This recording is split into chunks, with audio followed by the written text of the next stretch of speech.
الحمد لله رب العالمين، والصلاة والسلام على أشرف المرسلين وعلى آله وأصحابه أجمعين. أما بعد، أيها الإخوة الكرام، نلتقي وإياكم في هذه الليلة المباركة، وليلتنا هذه هي الليلة 8 أو 9 من شهر ذي القعدة لعام 40 و400 وألف للهجرة، الموافقة للعاشرة من شهر يوليو لعام 19 و2000.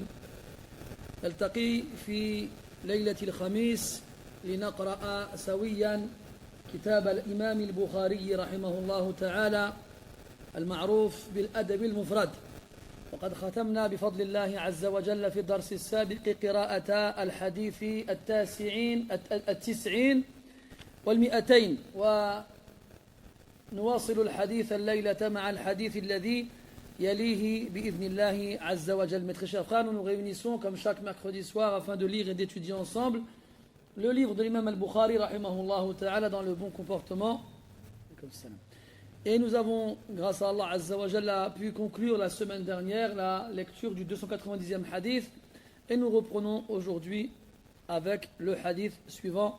قال رحمه الله تعالى: حدثنا أبو النعمان قال حدثنا أبو عوانة عن زياد بن علاقة عن أسامة بن شريك قال: كنت عند النبي صلى الله عليه وسلم وجاءت الأعراب ناس كثير من ها هنا وها هنا، فسكت الناس لا يتكلمون غيرهم.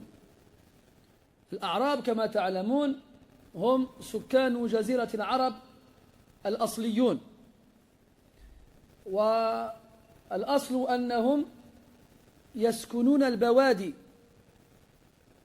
وينتقلون من بادية إلى أخرى تبعا للحشيش لأجل إطعام مواشيهم، وكذلك يتحرون الأنهار لأجل سقي الماء وما أشبه ذلك.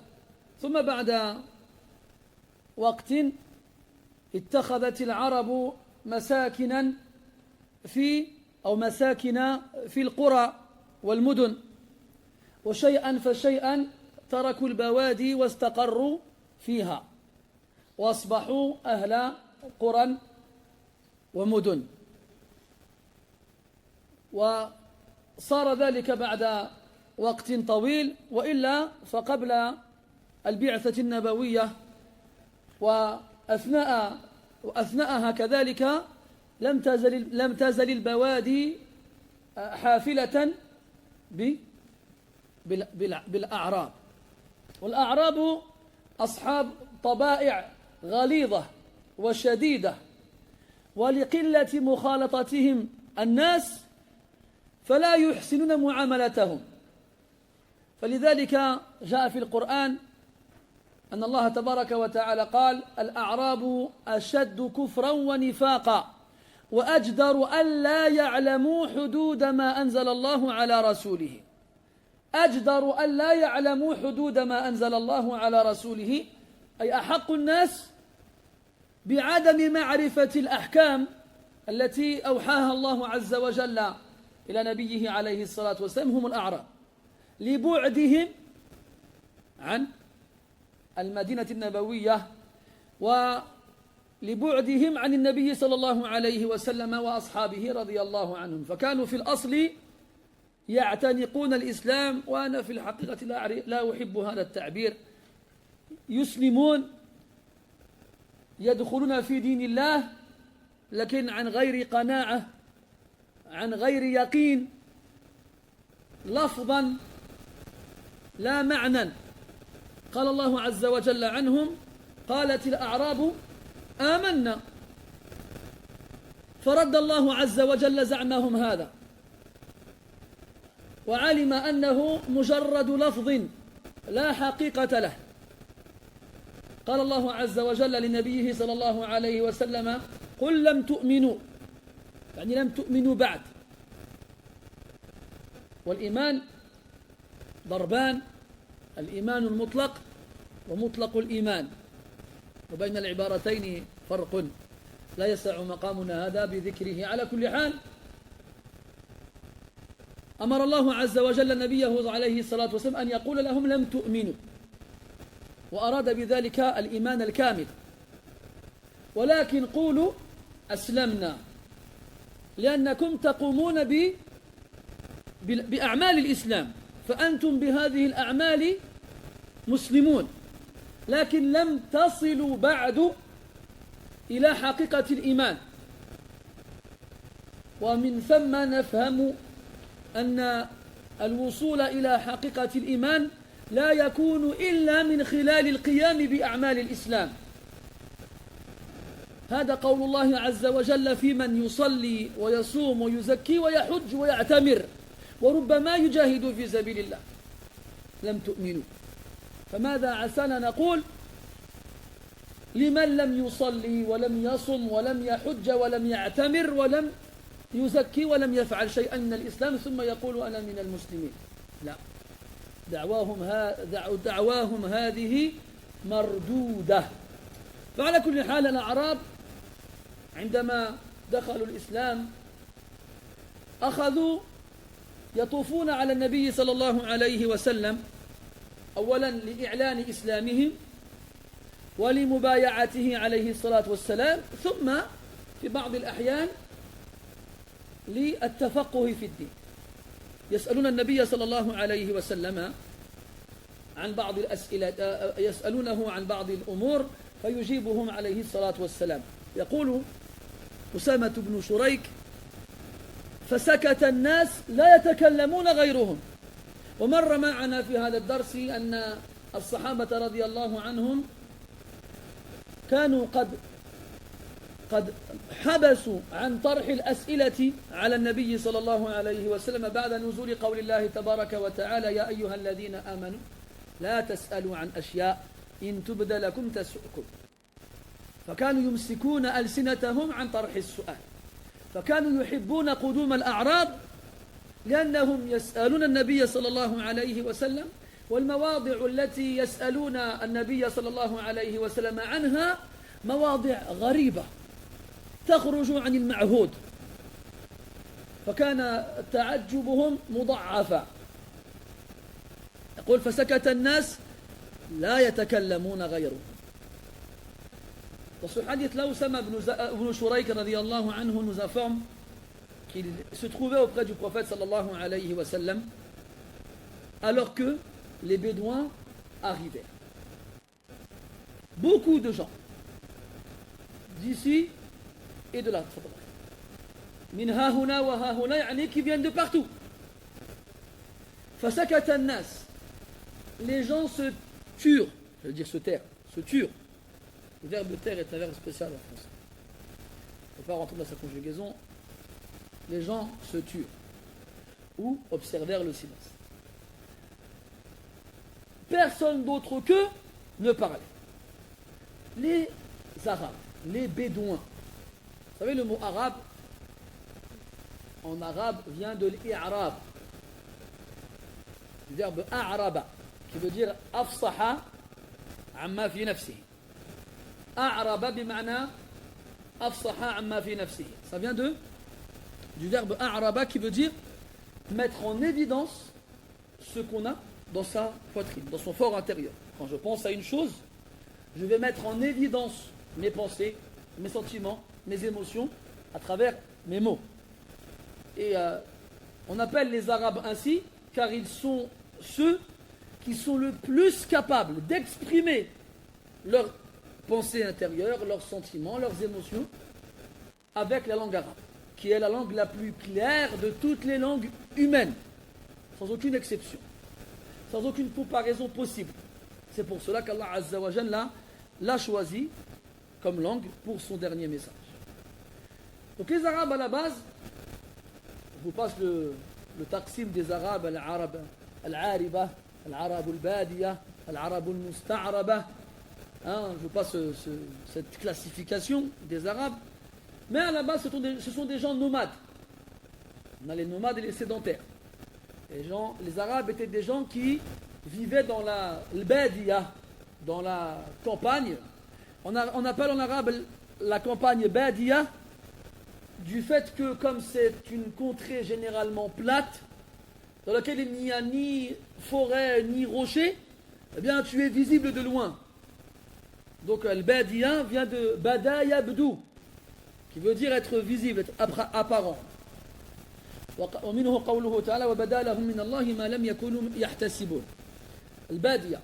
Donc les Arabes vivent dans la campagne, dans la savane, dans la prairie, appelle-la comme tu veux, et se déplaçaient en suivant les cours d'eau ou les prairies verdoyantes et luxuriantes dans lesquelles ils nourrissaient leurs troupeaux.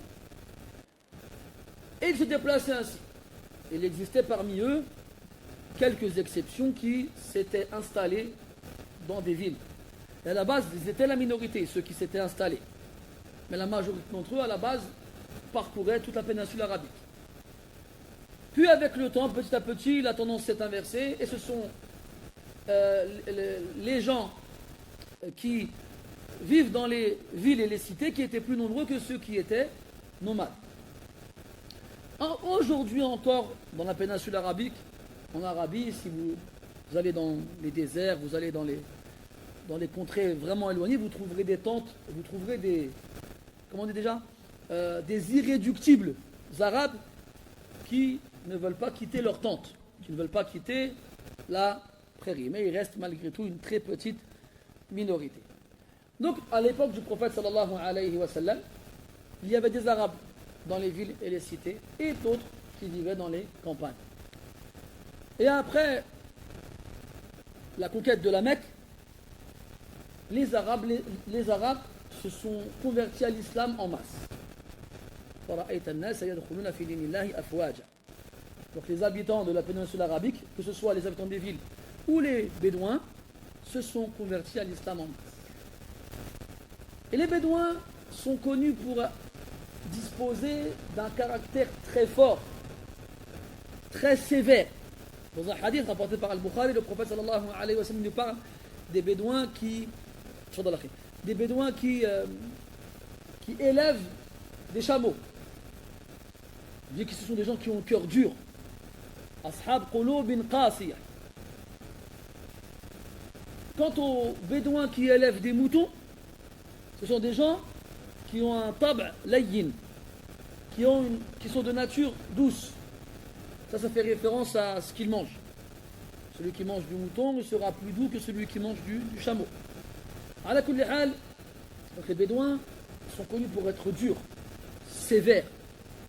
Ils ne sont pas connus pour faire preuve de bienséance ou de politesse. Comme ils vivent entre eux sans se mélanger aux gens, eh bien ils ne savent pas se comporter avec les gens en société. Et on a beaucoup d'ahadiths dans lesquels les Bédouins se sont mal comportés avec le prophète alayhi salatu wassalam. Et le prophète, malgré cela, patientait et faisait preuve d'indulgence. Dans le Coran, Allah Ta'ala parle des Bédouins dans différents versets, entre autres dans Tawbah, quand il nous dit que les Bédouins sont les gens les plus dans la mécréance et dans l'hypocrisie. Pourquoi? Parce que ils sont rentrés dans l'islam, pas tous bien entendu, mais certains d'entre eux sont rentrés dans l'islam parce que tout le monde est rentré dans l'islam. Ils sont rentrés dans l'islam au moment où l'islam était fort et en supériorité. Alors ils ont suivi et se sont convertis sans avoir réellement de conviction. Et en plus de cela, de par le fait qu'ils vivaient loin de la ville du prophète sallallahu alayhi wa sallam, et de par le fait qu'ils ne se déplaçaient pas, alors ils ignoraient beaucoup des règles de l'islam. Allah dit et ce sont ceux qui sont les plus, qui ignorent le plus les limites qu'Allah a révélées à son prophète et messager alayhi salatu wassalam. Donc là tu comprends qu'il faut te déplacer pour apprendre. Ça a toujours été ainsi jusqu'à l'ère de l'internet. Et même si avec internet on a la science à portée de main, eh bien c'est pas pour autant qu'on a moins d'ignorance. Bien au contraire. Bien au contraire. Vous savez là, avec la chaleur qui nous étouffe ces temps-ci, j'ai eu l'occasion plusieurs fois de croiser dans la rue, dans le dehors, des femmes avec des voiles et des manches courtes. Moi je ne comprends pas ces femmes-là en fait. C'est-à-dire qu'elles savent qu'il faut mettre le hijab, elles le mettent, Mais elles ne savent pas à quoi le hijab est censé servir. Beaucoup de musulmanes croient que le hijab consiste seulement à couvrir la tête, à couvrir les cheveux. Et encore, hein, là au bled, on a été plus loin encore. On a été plus loin au bled, les femmes croient, pas toutes heureusement encore, que le hijab c'est que dehors. À la maison, c'est pas la peine. Ça m'est arrivé une fois, j'étais visiter un cousin, je frappe à sa porte et sa femme elle m'ouvre. Les cheveux en mode brushing. Pourtant, elle met le hijab d'habitude. Je me pose, je dis, il est là, ton mari. Elle me dit, non, mais viens, rentre. Oh, super. Déjà, elle m'ouvre son hijab, en plus, elle m'invite à rentrer alors que son mari, il n'est pas là. Je dis, non, je reviendrai plus tard. Et la femme de mon oncle aussi, pareil, elle m'a fait la même chose. Et elle me l'a dit, elle m'a dit, on est à la maison. الحجاب برا لا الحجاب مع الأجانب سواء كنت في البيت أو خارج البيت. Le hijab c'est avec les hommes étrangers, que tu sois à la maison ou à l'extérieur. Moi je suis le neveu de ton mari, je ne suis pas un mahram pour toi. Il y a beaucoup de jahl dans ces choses-là. C'est comme on voit beaucoup de sœurs, des fois elles viennent à la mosquée avec des claquettes, des sandales, les orteils à l'air. Là, jahl. Murakkab. C'est une grosse ignorance, ça. Une ignorance superposée. Parce qu'elle, pour elles sont bien, avec le hijab, tout va bien. Ala kulli hal, fermons cette parenthèse. Je ne sais même plus pourquoi j'ai ouvert d'ailleurs. Mais dans tous les cas, on parlait du fait que les Bédouins, de par le fait qu'ils soient loin, ignoraient beaucoup des règles de l'islam. Et pour les connaître, il fallait se déplacer et aller vers le prophète sallallahu alayhi wa sallam. C'est à partir de là que j'ai fait la parenthèse. Aujourd'hui, on a tout à la maison, elles s'envoient entre elles des photos avec des fleurs, avec des cœurs. Mon hijab, c'est ma vie, tout va bien. Mais elle ne connaît rien au ahkam du hijab. Donc, on revient au Arab.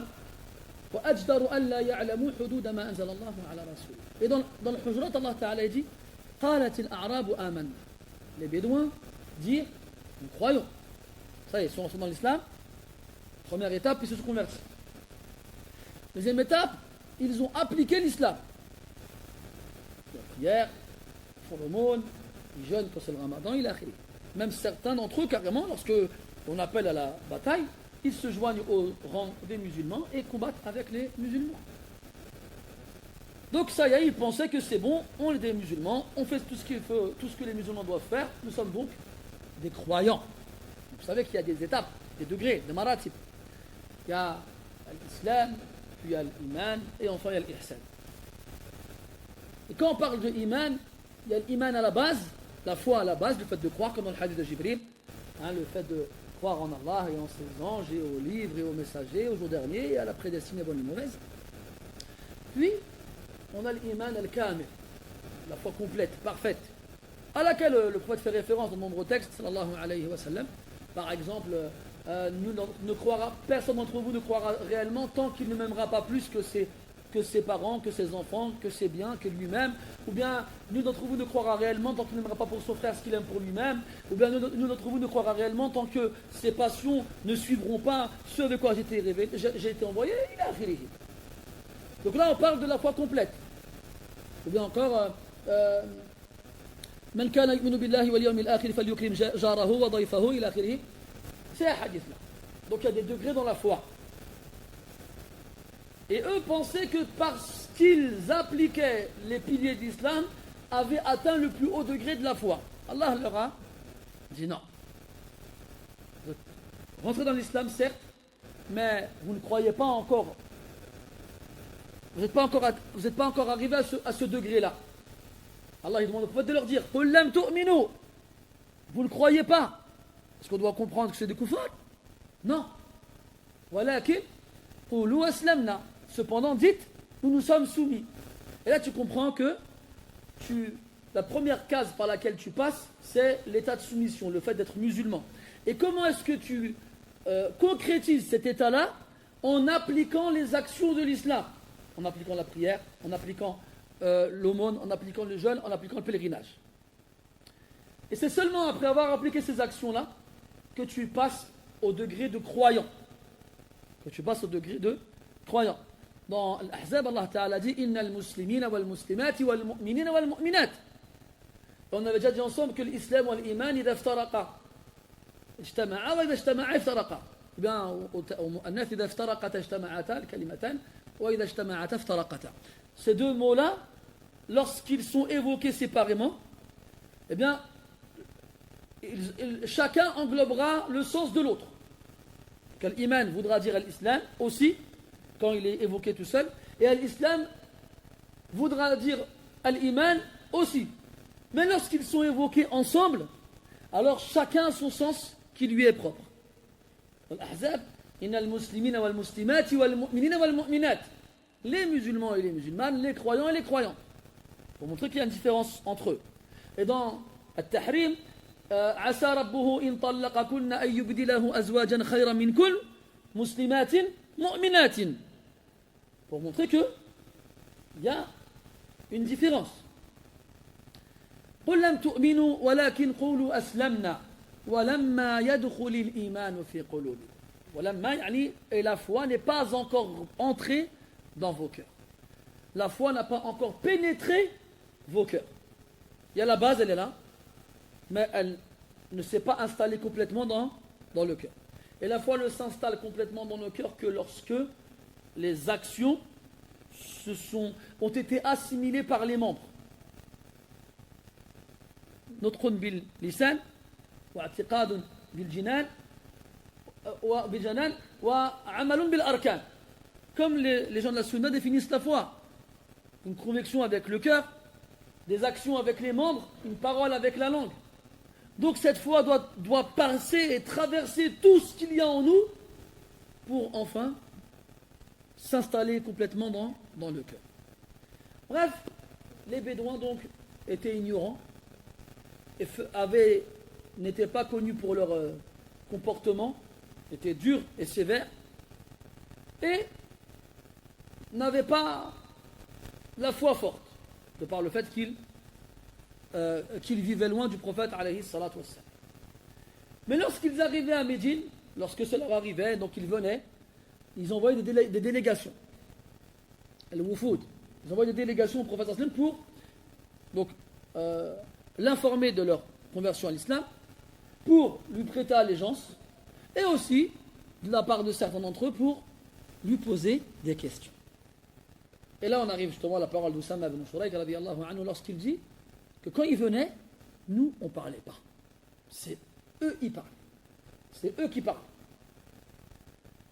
Et Ibn Abbas nous avait dit radiyallahu anhu que après la descente, après la révélation du verset où Allah Ta'ala dit ô vous qui avez cru, n'interrogez pas au sujet de certaines choses, si on vous les révèle, elles vous gêneront, elles vous attristeront, elles vous mettront mal à l'aise. Et à partir de là, les Sahaba ne posaient plus de questions. Ils observaient le silence et se contentaient d'écouter le prophète sallallahu alayhi wa sallam. Ça ne veut pas dire pour autant qu'ils ne voulaient plus en poser, mais ils avaient tellement peur du verset qu'ils préféraient s'abstenir de poser des questions. C'est pas comme malheureusement beaucoup de gens, notamment aujourd'hui, qui posent n'importe quelle question qui leur passe par la tête. Ça, c'est pas quelque chose qui date d'hier, c'est quelque chose de vieux. On rapporte qu'un homme était à l'assise de l'imam Ahmed rahimahullah ta'ala, alors qu'il répondait aux questions des gens, et il y en a un qui lui dit: ah, imam, hal ya'juj wa ma'juj min al-arab? Est-ce que Gog et Magog font partie des Arabes? فقال رحمه الله تعالى أحكمت العلم كله حتى تسأل عن هذا. Il lui a dit: est-ce que tu as maîtrisé toute la science pour poser cette question-là? Ça fait قال quoi حتى باش تسول غير على هذا. Il ne te reste plus rien pour demander quelque chose si ce n'est ça? Là. Il y a beaucoup de choses à savoir avant d'arriver là. Et nous, malheureusement, on a ce gros problème. Nous, aujourd'hui, la science, on ne l'apprend plus du début. Puis on avance progressivement pour arriver à la fin. Nous, on a nos téléphones, on a Internet, on regarde une fatwa par ici, une fatwa par là, et on croit que c'est comme ça qu'on va apprendre la science. Mes frères, on n'apprend pas la science dans les fatwas. Mettez-le vous bien dans la tête. limite, les livres de fatwa, on ne devrait même pas les lire. Le seul qui devrait les lire, c'est le talib ilm, l'étudiant, qui est dans un stade où il est amené à devoir répondre aux questions des gens. Alors il va lire dans ces livres-là pour prendre exemple sur les savants qui répondent aux questions des gens. Mais sinon, c'est pas pour Ammatun Nas. Quand tu vas lire le kitab, tu vas regarder dans, je sais pas moi, Bab al-Buyu' mathalan, chapitre relatif au commerce, aux transactions commerciales, tu vas avoir une mu'amala, la yajouz. Le cheikh qui a répondu dit la yajouz. Parce que lui, selon la façon dont on lui a posé la question, selon la façon dont il voit la chose, parce que dans le fait qu'on a une règle très importante, que je vous invite à connaître et à apprendre par cœur et à garder en tête, c'est hukmu shay far'un an tasawwurihi. Le jugement que l'on va donner à la chose découlera de la vision qu'on en a. De la vision qu'on a de cette chose-là.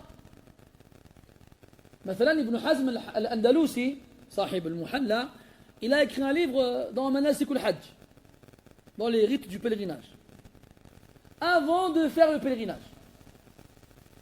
Et il y avait beaucoup d'erreurs dans ce livre-là. Puis, par la suite, il a fait le pèlerinage. Il était sur place, il a vu Jamarat, Mina, Muzdalifa, le Mash'ar al-Haram, Arafat, il a vu sur place, et l'information n'est pas au même stade que la vision. Puis en rentrant chez lui, il a réécrit un livre dans le Manasik où il a changé beaucoup de choses par rapport au premier. Ala kulli hal, les Sahaba radiyallahu anhum donc observaient le silence et se contentaient d'écouter le prophète alayhi salatu wassalam.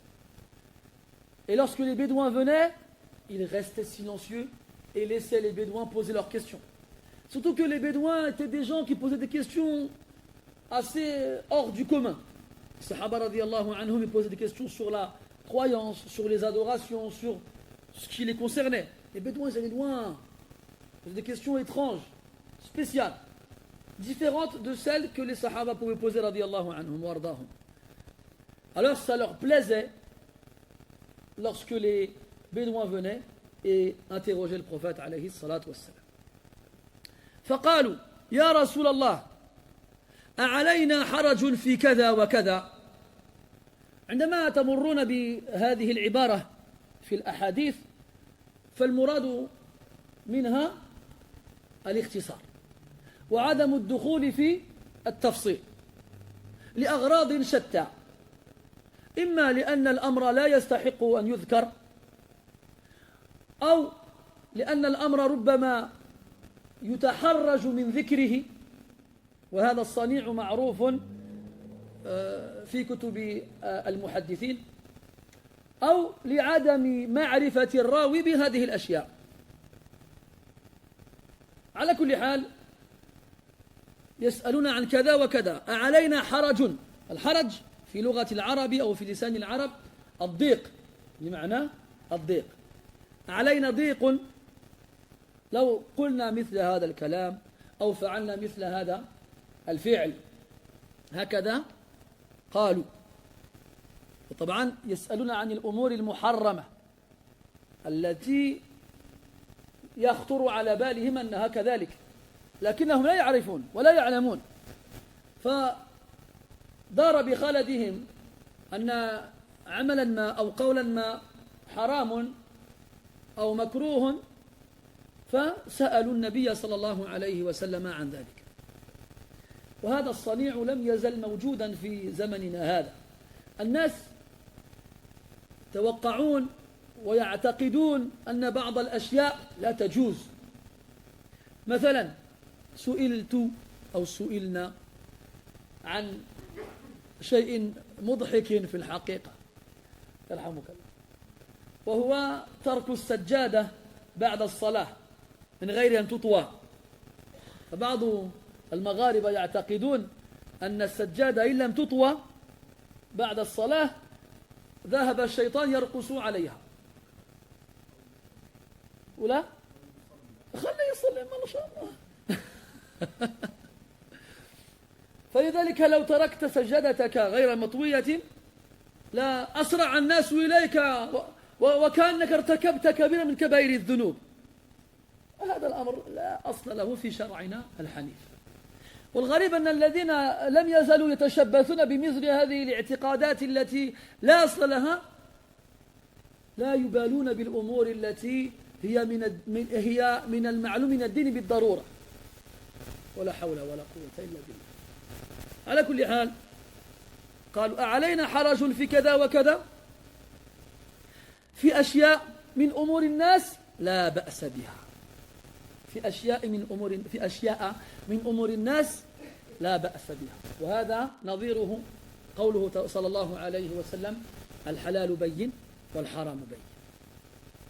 فالأصل أن الأمور المحرمة ظاهرة معلومة، هذا هو الأصل، كما أن الأمور المباحة ظاهرة معلومة، هذا هو الأصل. لكن قد ينقلب هذا الأصل من زمن إلى آخر لفشو الجهل بين الناس. دعيت إلى مسجد من المساجد وهو غير بعيد عن هذا، واقترح علي رئيس هذا المسجد أن ألقي عليهم درسا كل مرة في الأسبوع، فطلب مني أن ألقي درسا في السيرة النبوية، فقلت له أو غير ذلك؟ قال ماذا؟ قلت الفقه. قال لا، الناس لا يفهمون الفقه وربما لا يكون فيه فائدة. سبحان الله، الناس أحوج إلى الفقه من غيره من العلوم، لأن الناس بالفقه يعبدون الله عز وجل على بصيرة. أنا لو قصصت عليك قصص الأنبياء والمرسلين والصحابة والتابعين، هل يعينك ذلك على عبادة ربك؟ نعم، في السلوك وفي الظاهر، لكن في الأحكام هذا لا يعينك على ذلك. وأنت عندما تقف بين يدي الله عز وجل يوم القيامة، عن ماذا يسألك؟ عن عبادتك التي أمرت وكلفت بها، أو عن حياة فلان وعلان من الناس؟ لا سيما ونحن نعيش زمانا فشى فيه الجهل كما أسلفت عليكم قبل قليل. لو سألت أحدا عن أحكام الطهارة، عن الفرق بين المياه، لأن المياه عند الفقهاء تنقسم إلى 3 أقسام: ماء طاهر، غير طهور، وماء طهور، وماء نجس.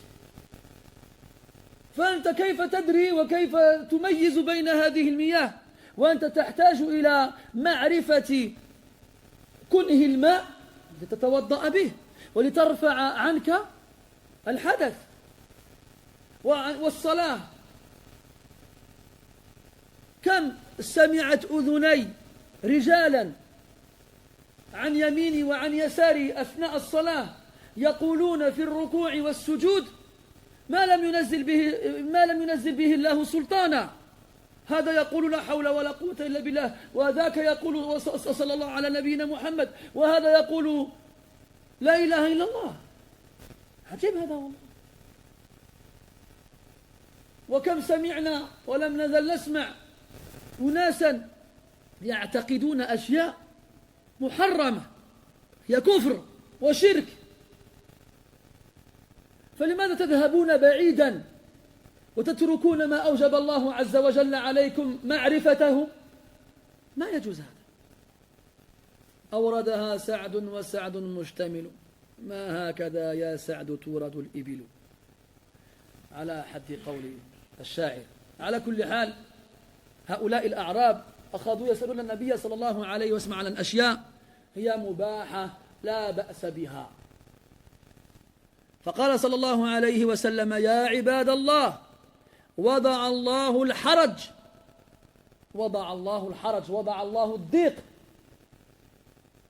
لم يأمر الله عز وجل الناس بأمور صعبة فيها تكلف ومشقة.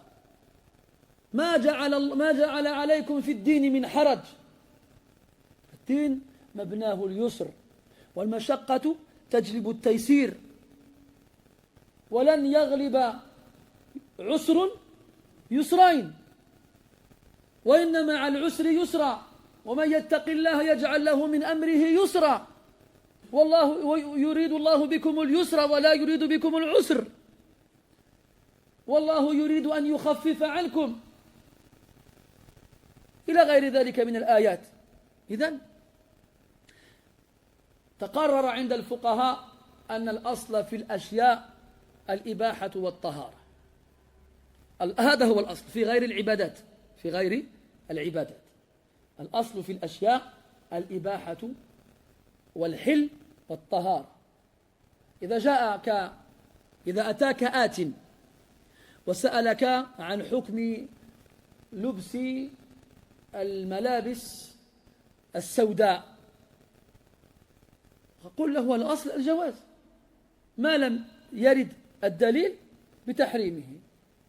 وهذا في جميع الأشياء، في الأطعمة والألبسة والبيوع والمعاملات إلى غير ذلك، هذا هو الأصل، ما عدا باب العبادات فالأصل فيه العكس، التحريم، الأصل فيه العكس. لماذا؟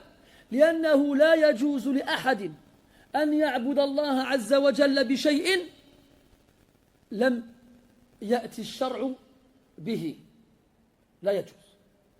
من عمل عملا ليس عليه أمرنا فهو رد، هذا هو الأصل.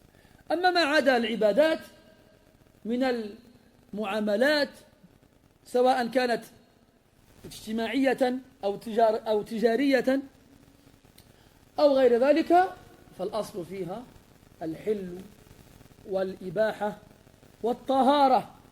كذلك مثلا رجل يصلح محرك سيارته فيتلوث بالزيت الأسود وغير ذلك مما يخرج من دهون المحرك، ثم هذا حان عليه وقت الصلاة وبالقرب منه المسجد، فيتجه نحو المسجد فيوقفه رجل يقول له: أين تذهب بهذه الحالة وكلك وسخ؟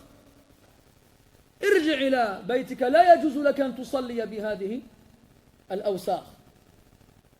هذا المتكلم أفتى بغير علم، لأن الوسخ لا يستلزم أن يكون نجسا، فقد يكون الشيء وسخا ولا يكون نجسا، فيجوز لك أن تصلي به ولا حرج عليك وصلاتك صحيحة. على كل حال، إياك أن تتكلم في دين الله بغير علم، لئن فعلت لكنت قد ارتكبت أمرا عظيما وشيئا نكرا، فأمسك لسانك وتعلم لا أدري، فمن قال لا أدري فقد أفتى. على كل حال، قال عليه الصلاة والسلام: وضع الله الحرج إلا امرأ اقترض امرأ ظلما فذاك الذي حرج وهلك، أو حرج وهلك. فقال لهم النبي صلى الله عليه وسلم: وضع الله الحرج، ليس عليكم حرج إلا في شيء، وهو أن يقترض الرجل رجلا آخر، يعني أن يأخذ منه دينا ظلما، أو أن يأخذ ماله بغير حق، هذا أقرب. ومنه قوله تبارك وتعالى: يا أيها الذين آمنوا لا تأكلوا أموالكم بينكم بالباطل إلا أن تكون تجارة بينكم تديرونها بينكم. فحرم الله عز وجل علينا أن نأكل أموالنا بغير الحق، قال: إلا امرأ اقترض امرأ ظلما. وهذا الاقتراض مأخوذ من قولهم قرض إذا قطع، قرض إذا قطع. فالاقتراض يكون في أمرين: من ناحية المال من حيث إنه أخذ ماله بغير حق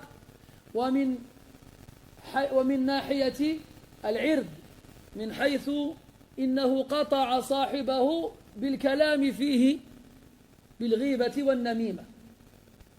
وهذان الأمران هما اللذان انتشر بين الناس. ولذلك قال الله عز وجل في كتابه: ويل للمطففين. وهذا في أخذ أموال الناس بغير الحق. وقال عز وجل: ويل لكل همزة لمزة. وهذا في رمي الناس بما هم عنه أو منه براء. ولم يبدأ الله عز وجل في كتابه سورة بالويل إلا هاتين السورتين: المطففين والهمزة، وهما في المال والعرض. فإياك أن تدنو من مال أخيك ومن عرضه. فكما أنك تتحاشى أخذ مال أخيك بغير حق، فمن باب أولى أن تتحاشى النيل عرضه، شيئا من عرضه. لكننا لم ندرك هذه الحقيقة. قال: فذاك الذي حرج وهلك، الذي يأخذ أموال الناس ويأكلها بغير حق، والذي يقع في أعراض الناس بالغيبة والنميمة، هذا الذي عليه الحرج، هذا الذي تضيق به الأمور، وهذا الذي مآله إلى الهلاك والعياذ بالله في الدنيا والآخرة. فإياك وأموال الناس وأعراضهم، وسوف تسلم بإذن الله عز وجل. قال النبي صلى الله عليه وسلم: المسلم من سلم المسلمون من لسانه ويده. من لسانه بحيث لا يخشى منه ضررا وأذى من قبل فمه، ومن يده إما بالضرب والعنف، وإما بالسرقة وأخذ الأموال بغير الحق وما أشبه ذلك. Ils dirent, les Bédouins: ô messager d'Allah, avons-nous un haraj dans telle et telle chose? Avons-nous un haraj dans telle et telle chose? Qu'est-ce que le haraj? À la base, le haraj fait référence à tout ce qui est étroit, tout ce qui est serré, tout ce qui est restreint et limité. Le haraj, c'est ad-diq, et ad-diq, c'est ce qui est étroit. Ça, c'est le sens linguistique. Quant au sens islamique, il s'agit de la gêne occasionnée par l'accomplissement d'un acte interdit. Donc eux, ils ont commencé à évoquer certaines actions ou certaines paroles en pensant, en voulant savoir s'il y avait pour eux un mal, un péché dans ces actions ou dans ces paroles. Et là, nous sommes confrontés à un cas où les Bédouins se sont déplacés pour interroger le prophète sallallahu alayhi wa sallam sur les affaires les concernant, sur les actions et les paroles de tous les jours. Et le fait est qu'ils l'ont interrogé sur des choses banales et classiques dans lesquelles il n'y a aucun mal. Et ça, c'est quelque chose qui est très fréquent. C'est que les gens t'interrogent sur des choses, soit elles ne les concernent pas, soit elles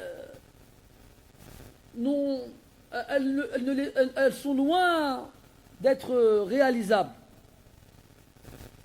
Par exemple, on rapporte qu'un homme a assisté à l'assise de l'imam Ahmed rahimahullah ta'ala alors qu'il répondait aux questions des gens.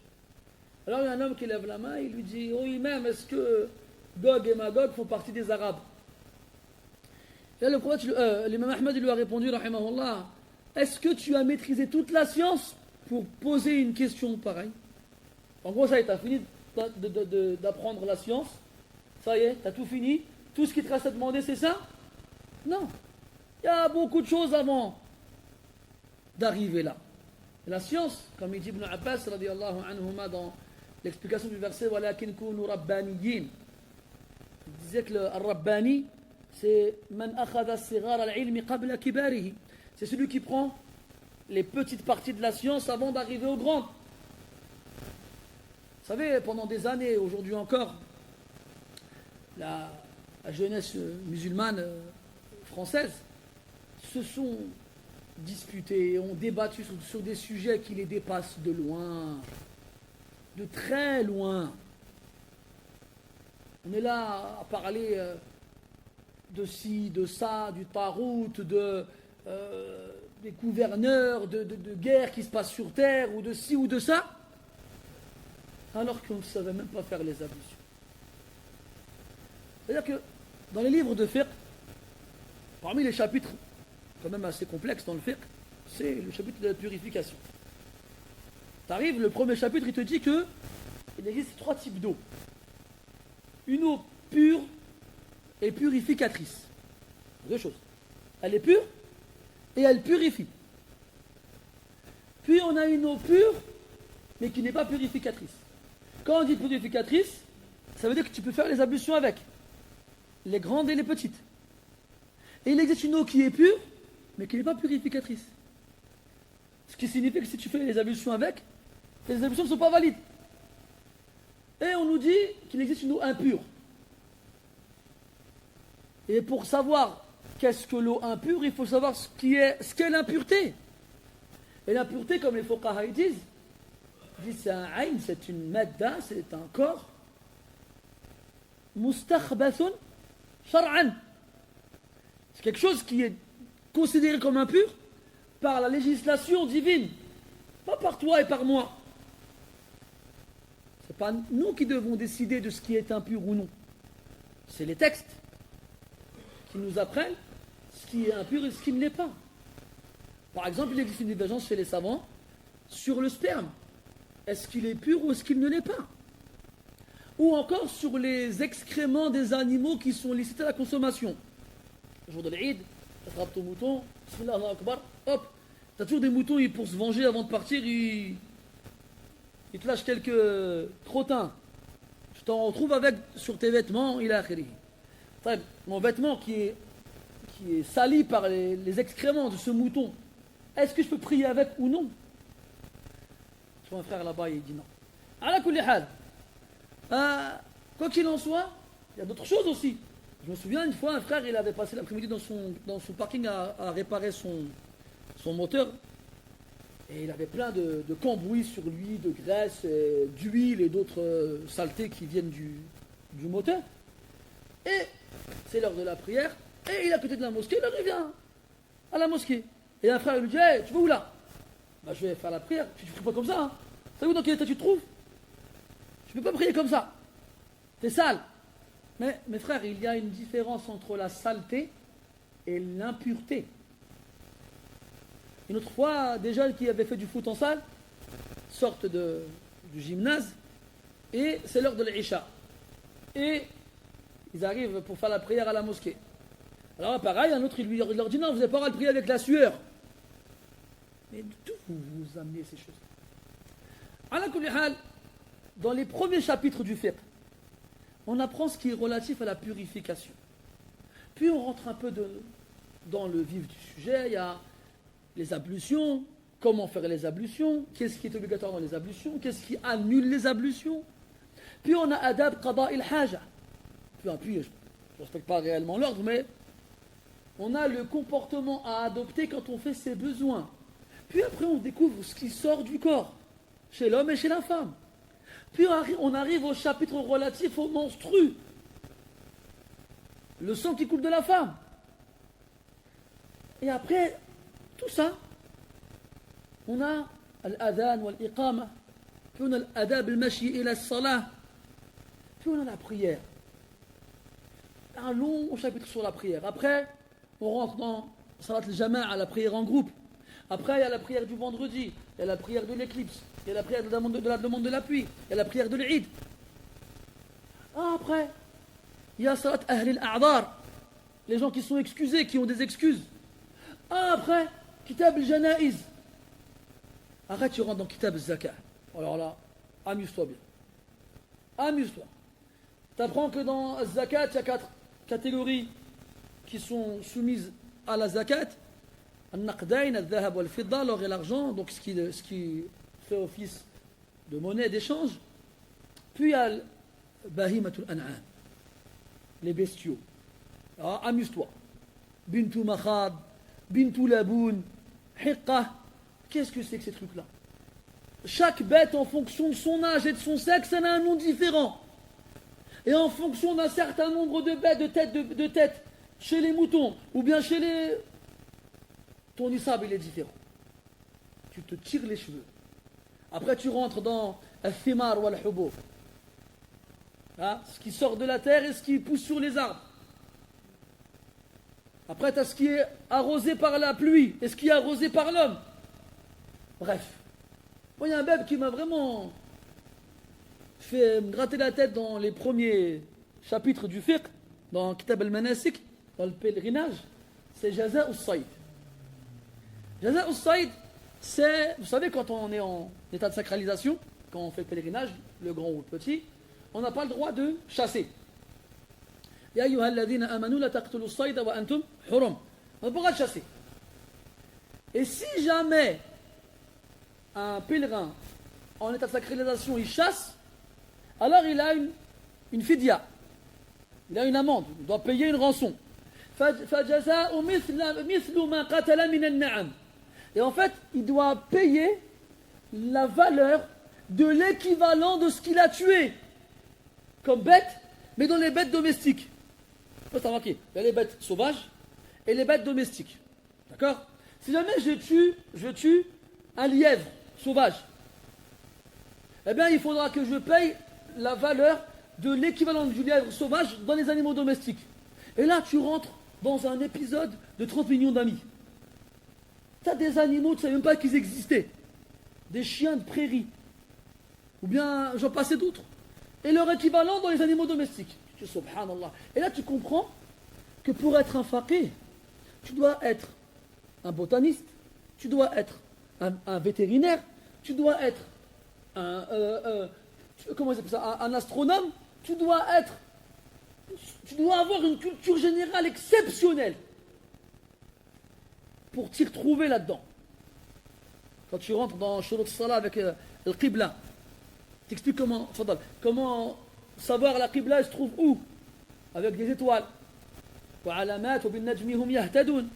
Ou bien avec la mousse qui se forme sur les arbres ou bien sur les rochers. Muhim. Wallah, mes frères, on ne se rend pas compte de l'importance du fait. On ne s'en rend pas compte. On est là avec nos applications sur nos téléphones ou bien avec nos sites internet préférés ou bien avec des comptes qu'on suit sur Twitter ou Facebook avec des fawaïd. Ya akhi, tu n'étudies pas la chose avec les fawaïd. Enlève ça de sa tête. Tu n'es qu'un curieux avide de culture, ni plus ni moins. C'est comme les gens qui lisent de 20 minutes dans le métro le matin ou dans les RER. T'as déjà vu ça? Tama, ils lisent le journal. Non, 20 minutes, c'est pas un journal, 20 minutes. C'est 20 minutes. Ça se lit en 20 minutes. Fais pas, ma dire, c'est le Figaro, je sais pas quoi d'autre. T'es pas en train de lire un vrai journal, là. T'es en train de lire un truc pour passer le temps dans le train. C'est tout. Ouais, la pizza la plus longue du monde fait 45 mètres de diamètre. Ah, t'es vachement. Tu vas t'asseoir dans un club de littérature, ils vont commencer à te parler de Socrate, de Platon et d'autres. Tu leur dis, vous savez que la plus grande pizza du monde, elle fait 45 mètres de diamètre? Ils vont te jeter. Mais là, c'est pareil. C'est la même chose. On est là, on a pris le faïda par ici, le faïda par là. Puis on se permet de se mettre entre nous à la mosquée et de donner son avis. C'est haram ça. Tais-toi. Ce qui est haram, c'est que tu ouvres ta bouche. C'est ça qui est haram. المهم je suis بعيد hein. J'aime bien je suis بعيد. Je suis معايا.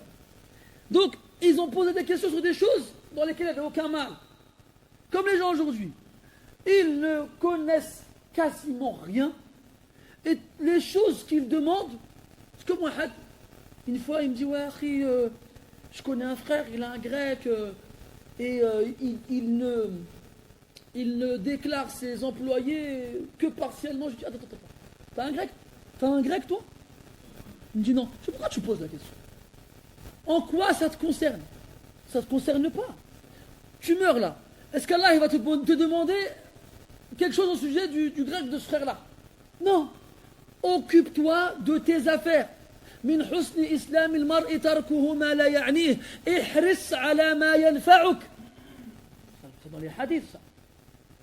Fait partie du bon islam du musulman, de l'homme, de la personne, de délaisser ce qui ne le concerne pas. Ah, subhanallah. C'est dans l'Arba'in al-Nawawiyya. Ce qui prouve que soit en ce livre-là, on ne l'a jamais ouvert, ou bien on ne l'a jamais compris. Et dans l'autre hadith, ihris ala ma yanfa'uk. Efforce-toi dans les choses qui te sont profitables. Ce qui ne t'est pas profitable, délaisse-le. Laisse-le. Tu n'en as pas besoin. Surtout quand tu es chargé de faire des choses qui te sont obligatoires et que tu ne demandes rien les concernant. Rien. Subhanallah. Là, j'ai le hajj bientôt là. Il y a des frères peut-être parmi vous qui partent. Et si personne parmi vous ne part, il y en a qui vont partir à la kulli hal. Il y a beaucoup de gens qui attendent le dernier moment pour se poser des questions. Où est-ce que je vais mettre le ihram? Qu'est-ce que je dois faire avant de me mettre en ihram? Qu'est-ce que je ne peux plus faire quand je suis en ihram? Qu'est-ce que je vais faire en arrivant à la Mecque? Par où commencer? Par quelle porte rentrer? Plein de choses à savoir. Les gens, on part avec le hamla, il y a le mutawif, il s'occupera de nous. Une fois pendant un hajj, il y avait un papa avec nous, pendant l'ayam tashriq, il faisait chaud, il s'est couvert la tête avec son ihram. Moi je l'ai vu, je lui ai enlevé. Je m'entendais sur la sec. Tu ne couvres pas la tête. Ton ihram, tu ne te couvres pas la tête. Là, il m'a regardé comme ça, il est devenu blanc comme son ihram. Il m'a dit, ça fait le hajj ta'i batal. J'ai vu là. Il pensait mesquine que son pèlerinage était nul, parce qu'il s'était couvert la tête. Je lui ai dit, tu savais que tu n'avais pas le droit de le faire? Il me dit, je ne savais pas. Je lui ai dit, khalas. Tu étais jahil bil hukm, la haraja alayk. Tu étais ignorant, il n'y a pas de mal pour toi. Il est revenu me voir 4, 5 fois, 6 fois, toujours en pensant que son hajj était battu à cause de ça. Ala kulli hal, quoi qu'il en soit, mes frères, c'est une obligation pour vous. Délaissez ce qui ne vous concerne pas. Et efforcez-vous de connaître et d'apprendre ce qui vous concerne dans vos obligations. Si à l'époque, on était avec des vrais mashayikh, avec des vrais étudiants, avec des vrais kutub, on se serait assis avec eux, on aurait pris le livre de fiqh, on ne serait pas passé de kitab al-tahara à kitab al-qada sans avoir fait ce qui est entre les deux. C'est impossible. Ce n'est pas possible. Pour arriver à kitab al-qada, tu dois faire tous les abwab du fiqh avant d'arriver là-bas.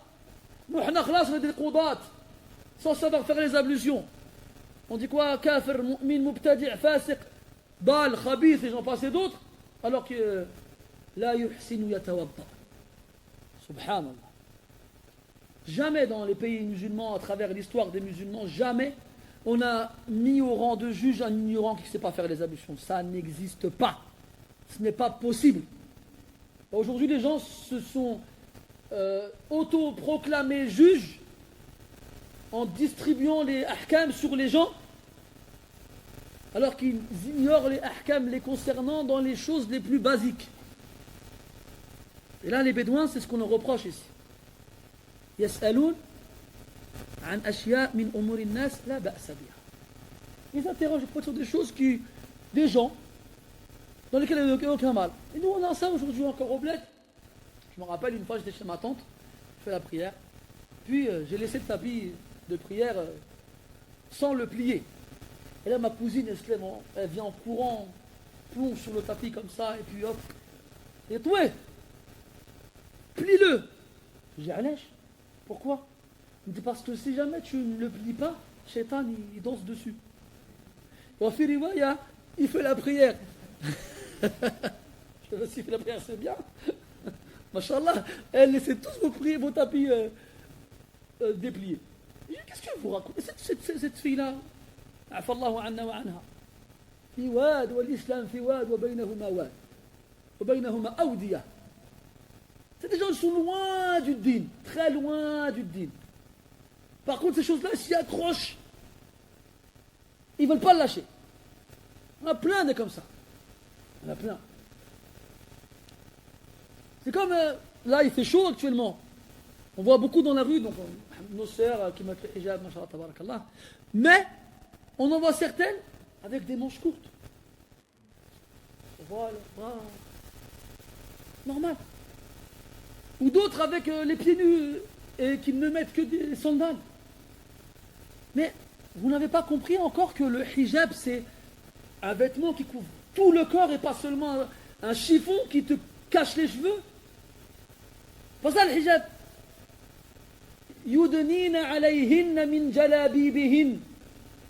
Elles rabattent sur elles leur gilbab. Subhanallah. وَلْيَضْرِبْنَ بِخُمُرِهِنَّ عَلَى جُيُوبِهِنَّ. جُيُوب يعني الصدور. Et qu'elles frappent de leur khumur, jam'u khimar, sur leur poitrine. C'est-à-dire que c'est un vêtement tellement ample qu'elle peut le rabattre sur elle. Et l'imam al-Muslimi rapporte d'après Aïcha radiyallahu anha, rahimallahu nisa al-ansar. Dua pour les femmes de Médine. Quand le verset du hijab il a été révélé, elles prenaient les rideaux chez elles, elles se couvraient avec. كَأَنَّهُنَّ الْغِرْبَانِ.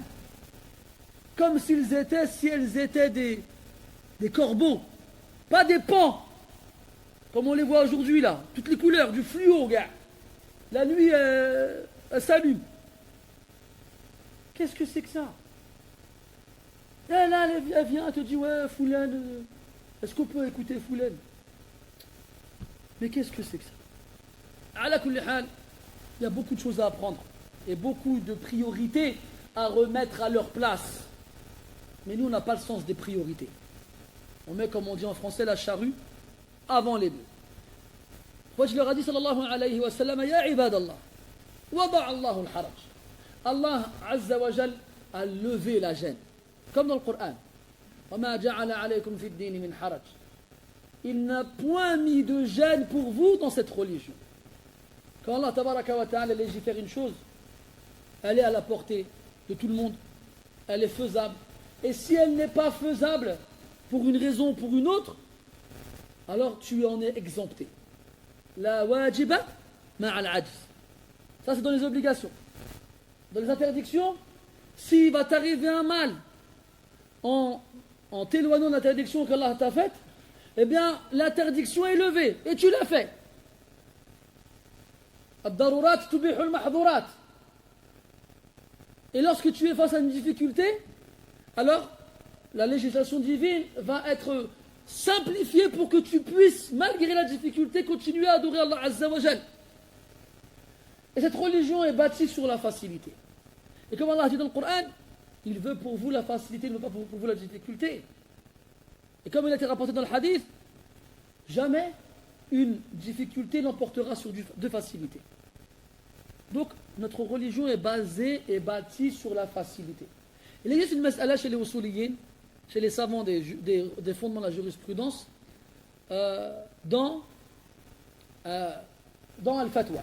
Dans la fatwa, est-ce qu'on répond avec la facilité ou avec la difficulté?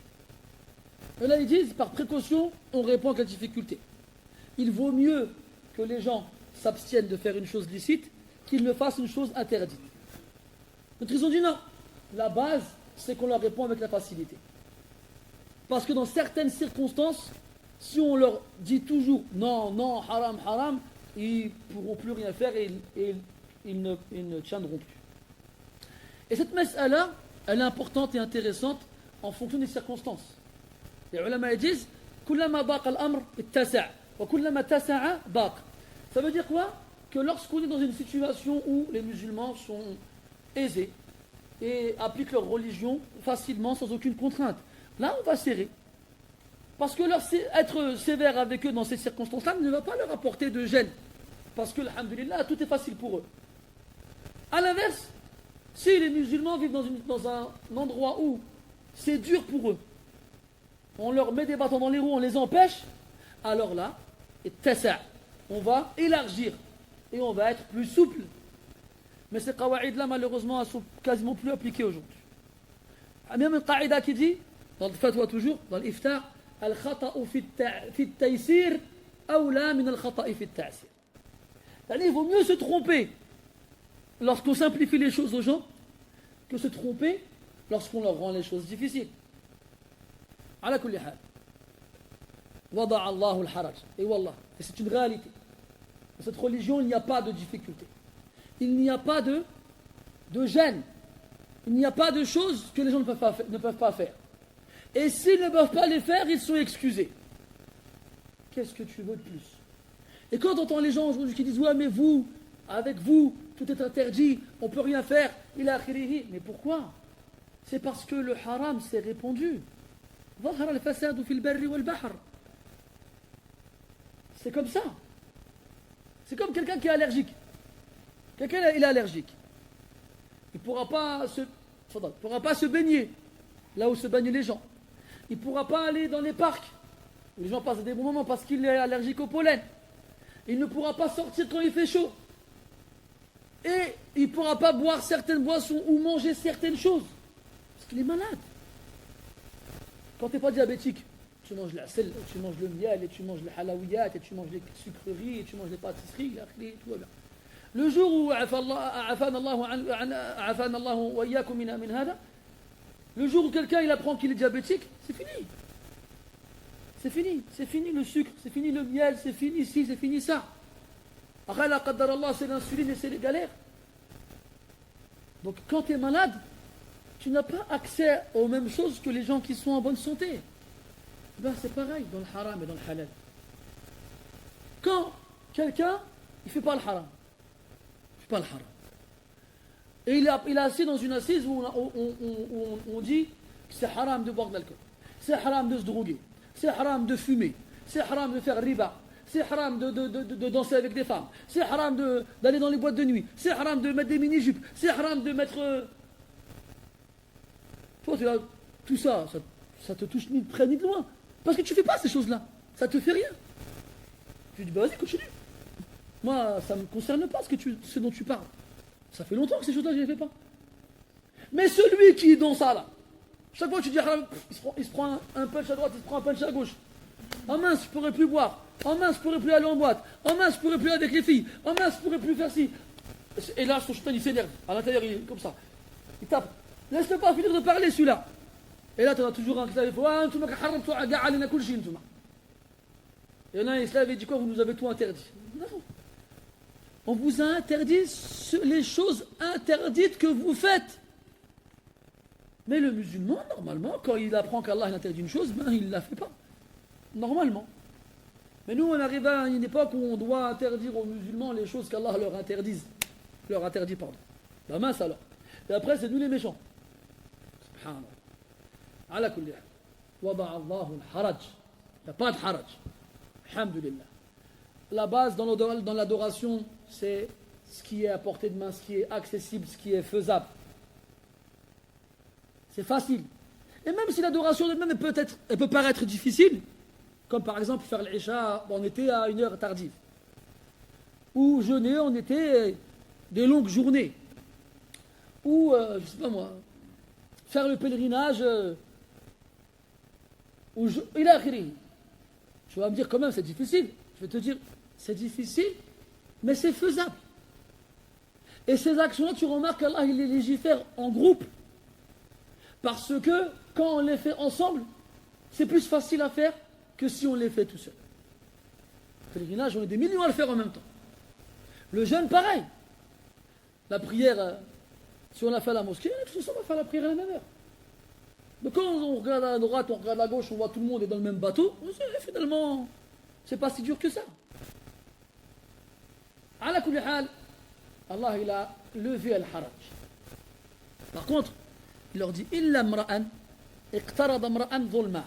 Sauf une personne, iqtarada, ça veut dire plusieurs choses. Quand on revient à la base du mot iqtarada, c'est ifta'ala de qarada qui veut dire couper. Qarada. Qaradahu ay qata'ahu, il l'a coupé. Et iqtarada, ifta'ala, parmi les sens de ifta'ala, il y a le mutawa'a, il y a aussi le mubalagha. Parmi les sens, il y a l'exagération. Donc couper avec exagération. Mais de quoi parle-t-on? On parle d'une coupure au niveau des biens de la personne. On va lui enlever ses biens, on va le couper de ses biens. Ou au niveau de son honneur. On va toucher son honneur, on va couper son honneur. Il dit dhulman injustement. Et Allah, dans le Coran, nous interdit de nous accaparer les biens d'autrui injustement. La ta'kulu amwalakum bainakum bil batil. Ne mangez pas vos biens les uns les autres injustement. Illa an takuna tijaratan tudirunaha bainakum. Sauf si c'est un commerce que vous gérez entre vous. Là, il n'y a pas de problème. Donc, tu ne dois pas toucher aux biens d'autrui injustement, comme tu ne dois pas attenter à l'honneur d'autrui. Le prophète sallallahu alayhi wa sallam les a mis au même degré avec le sang de la personne. Comme tu n'iras pas faire couler le sang d'autrui, comme tu n'iras pas lui prendre ses biens injustement, et de la même façon tu ne dois pas toucher à son honneur injustement, par la médisance ou le fait de colporter sur lui des ragots, dans le but à ce que les gens se détestent et se tournent le dos. Donc, soit il prend ses biens injustement, soit il touche à son honneur injustement. C'est lui qui est dans le diq, qui se retrouve dans la gêne, dans le sens qui a fait le haram, qui a fait l'interdit, et c'est lui qui est fichu, halak, perdu, ici-bas et dans l'au-delà. Donc si tu veux être sain et sauf ici-bas et dans l'au-delà, sois le plus loin possible des biens des gens, et sois le plus loin possible de l'honneur des gens. Quand tu nous dis sallallahu alayhi wa sallam, le musulman est celui dont les autres musulmans sont à l'abri de sa langue et de ses mains. De sa langue, ils ne craignent pas de sa langue un mal. De ses mains, ils ne craignent pas de sa main un mal physique, en les frappant, en les tuant, en leur faisant violence, ou un mal d'un autre type qu'on fait avec la main. Entre autres, prendre leurs biens injustement. Et donc, eux ils demandent des choses classiques que les gens font tout le temps, dans lesquelles il n'y a aucun mal, mais le prophète, s'il leur parle de ça, c'est qu'ils doivent être concernés par ces choses-là. Le prophète, sallallahu alayhi wa sallam, il adressait des réponses ou des recommandations aux gens en fonction de leurs états, en fonction de leur situation. Il a dit Awsani, il lui a dit la tardab. C'était quelqu'un qui était connu pour être colérique. Comme il a dit d'autres choses à d'autres personnes qui étaient différentes. لكل مقام مقال. والحكمة هي القول الذي ينبغي في الوقت الذي ينبغي مع الوجه الذي ينبغي. Pour chaque situation, il y a une parole qui lui convient, et la sagesse, c'est la parole qui convient au moment qui convient, avec le visage qui convient. Je ne vais pas dire à Abdel Raouf ce que je vais dire à Abdel Hakim. Quoique. Ala kulli hal, donc celui qui est amené à parler avec les gens, les conseiller, à leur répondre, se doit, avant de leur donner ce qu'il leur donne, de les mettre à leur place. قالوا يا رسول الله أنتداوى أن نعالج أنفسنا عندما نصاب بمرض أو ضرر من الأضرار. سألوا عن التداوي فقال عليه الصلاة والسلام نعم يا عباد الله تداووا. هنا أمر النبي صلى الله عليه وسلم بالتداوي، لكن وقع أمره كإجابة على السؤال، ومن ثم لا يستنبط من أمره الوجوب. يقول الأصوليون أن الأصل في الأمر الوجوب إلا إن وجدت قرينة تصرف الوجوب إلى الاستحباب، وهناك صوارف ذكرها الفقهاء في كتبهم، ومن هذه الصوارف الإجابة على السؤال. من ذلك قوله ما جاء في الحديث أن الصحابة رضي الله عنهم قالوا يا رسول الله علمنا كيف نسلم عليك فكيف نصلي عليك. فقال صلى الله عليه وسلم قولوا اللهم صل على محمد وعلى آل محمد الحديث قولوا أمرهم. فهل يقال أن الصلاة على النبي صلى الله عليه وسلم في الصلاة واجبة عند الإمام أحمد؟ نعم، وهذا من مفردات المذهبي رحمه الله تعالى. وإلا فجمهور العلماء على أن الصلاة الإبراهيمية ليست من أركان الصلاة ولا من واجباتها. على كل حال هنا قال تداووا، ووقع الخلاف بين أهل العلم في حكم التداوي على أقوال، فمنهم من يقول بوجوب التداوي، من مرض وجب عليه أن يسعى وراء العلاج وأن يداوي نفسه، هذا قول. ومنهم من قال باستحباب التداوي دون الوجوب، ومنهم من قال يجب تارة ويستحب أخرى، ومنهم من قال الأفضل والأولى التوكل على الله. هذا قول موجود، ونحن إنما نسرد الأقوال ولا نشير إلى أن إحدى هذه الأقوال أرجح من غيرها. على كل حال هذه الأقوال كلها موجودة عند الفقهاء. على سبيل المثال لما احتضر أبو بكر رضي الله عنه ولزم في الفراش، قالوا له يا أبا بكر يا خليفة رسول الله أندعو لك الطبيب؟ فقال رضي الله عنه جاءني الطبيب. فقالوا ماذا قال لك يرحمك الله؟ قال رضي الله عنه إني فعال لما يريد. فكان يقصد أن الطبيب هو الله عز وجل، وأبى أن يتداوى. وهذا أمر شائع بين الصحابة والتابعين، أنهم ما كانوا يتداوون وما كانوا ينهون الناس عن التداوي. طبعا الناس تختلف، فما يناسب الواحد منهم قد لا يناسب الآخر. فلذلك إذا استنصحك أخوك أو استرشدك أخوك فلا تأمره بما تأمر به نفسك، فهو ربما ليس مثلك، فقد لا يتحمل ما تتحمله أنت. تداووا فإن الله عز وجل لم يضع أي لم يخلق داء إلا وضع له شفاء غير داء واحد. هذا قول معروف مشهور. قالوا وما هو يا رسول الله؟ قال الهرم أي الكبر. قالوا يا رسول الله ما خير أعطي الناس؟ هذا في بعض النسخ، وفي أخرى ما خير ما أعطي الناس؟ قال خلق حسن. قال خلق حسن. ونذكر أن هذا الحديث ذكره المؤلف رحمه الله تعالى في باب حسن الخلق إذا فقهوا.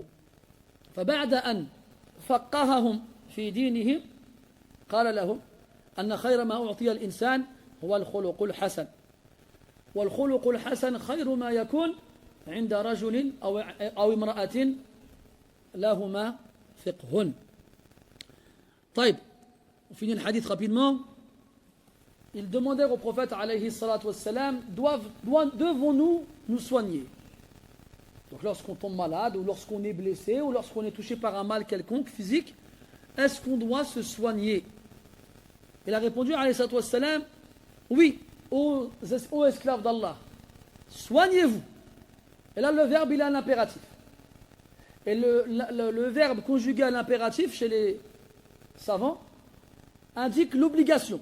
Pas tous, attention, ce serait de la malhonnêteté scientifique que d'exposer cette chose-là comme s'il n'y avait pas de divergence. Il y en a qui ne voient pas les choses de la même façon. Et cette divergence-là, elle entraîne un bouleversement dans les divergences. Parce que si tu vois que la base dans l'ordre, c'est la recommandation et pas l'interdiction, eh ben tu vas dire que plein de choses sont recommandées et pas obligatoires. Et si tu vois que la base, c'est l'obligation et pas l'interdiction, eh ben tu vas dire que plein de choses sont obligatoires et pas recommandées. Alors un il va dire lui s'il ne le fait pas il est pécheur, l'autre va dire lui s'il ne le fait pas il n'a pas de péché. Tu vois les divergences comment elles se créent. Ala kulli hal. Donc chez beaucoup de ulama, la base dans la présence du verbe à l'impératif c'est l'obligation. Cependant dans certains cas, malgré la présence du verbe à l'impératif, on ne peut pas déduire l'obligation. Comme c'est le cas ici, lorsque le prophète il répond à l'impératif à une question. Devons-nous nous soigner? Oui, soignez-vous. C'est comme le hadith où les sahaba radiyallahu anhum ont dit au prophète sallallahu alayhi wa sallam, nous avons appris comment te saluer. Comment devons-nous prier sur toi? Il leur a dit, dites Allahumma salli ala Muhammadin wa ala ali Muhammadin al-hadith. Et donc, la majorité des fuqaha ont déduit de ce hadith-là que le fait de prier sur le prophète dans la prière, l'ibrahimiyya, n'était pas une obligation. Et encore moins un pilier. Sauf chez l'imam Ahmad rahimahullah qui voit que c'est un pilier dans la prière. Au point où si tu ne le fais pas, ta prière elle n'est pas bonne. Dans tous les cas, tu apprends de quelle façon les savants déduisent les jugements des textes. Et comment, avec le même texte, on peut déduire des jugements différents. En fonction des usul, des bases sur lesquelles repose le savant. Et à partir de là, les savants ont divergé sur le jugement relatif au fait de se soigner. Quel est-il? Moi, je suis malade. Est-ce que j'ai l'obligation de me soigner ou pas? Il y en a qui disent oui, tu dois te soigner, c'est obligatoire. Si tu ne le fais pas, tu es pécheur. Mais si tu meurs, tu es comme un suicidé. Il y en a qui ont dit, c'est pas obligatoire, mais c'est recommandé. Il y en a qui ont dit, c'est autorisé. Ça veut dire quoi? Si tu veux le faire, fais-le. Si tu ne veux pas le faire, ne le fais pas. Il y en a qui ont dit, le mieux, c'est de s'en remettre à Allah Azza wa Jalla et de ne pas se soigner. Faire des doigts. Et quand on regarde chez les salafs, les prédécesseurs, on trouve plus ça.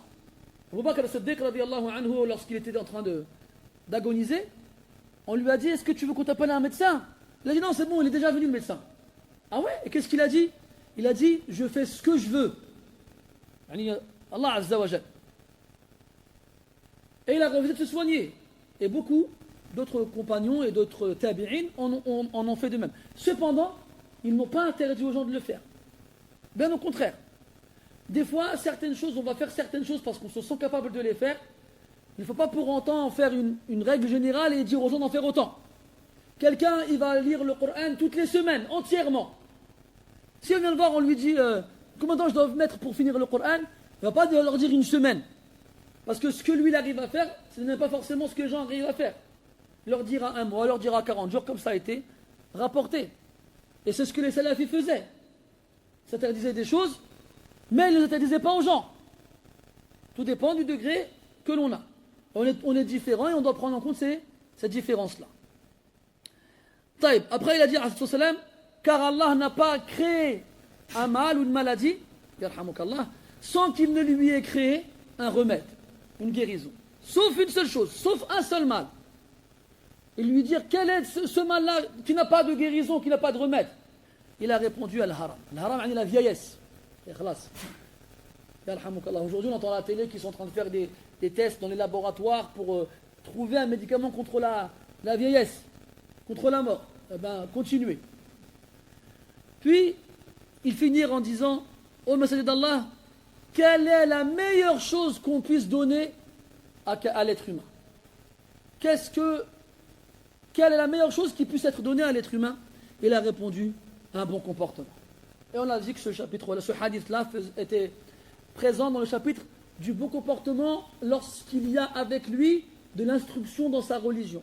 Et ces hommes-là, malgré le fait que ce sont des bédouins, ont fait un long voyage jusqu'au prophète pour l'interroger sur des choses, certes peut-être pas forcément utiles en premier lieu, mais petit à petit, ils arrivent à cette conclusion qu'il faut apprendre et il faut appliquer et surtout il faut avoir un bon comportement. Nas'alullah azza wa jalla an yufaqqihana fi dinina wa an yarzuqana khuluqan hasana.